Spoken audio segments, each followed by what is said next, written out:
Hi friends, this is Dr. Pranjal, Chief Neurosurgeon at Neuromind. Friends, अगर आपके जानकारी में कोई भी ऐसा केस है या कोई पेशेंट है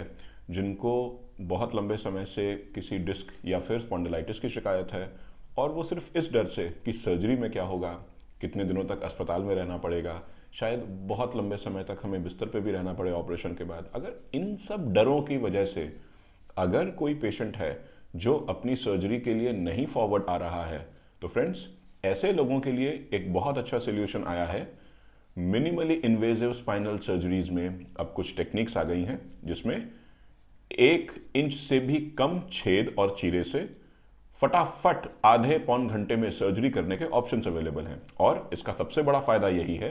कि न केवल ऑपरेशन जल्दी होता है बल्कि जो नॉर्मल टिश्यूज हैं उसमें ट्रॉमा कम होता है, उनके डिफेक्शंस हम कम करते हैं और मोस्ट इंपॉर्टेंट बात, पेशेंट का जो हॉस्पिटल स्टे है वो इस वजह से बहुत कम हो जाता है। कम ब्लड लॉस, कम पेन की वजह से पेशेंट्स 1-2 दिन में ही अस्पताल से छुट्टी ले लेते हैं और कई बार तो केयरफुली सिलेक्टेड केसेस में हम ये ओपीडी बेस्ड प्रोसीजर भी करते हैं। तो अगर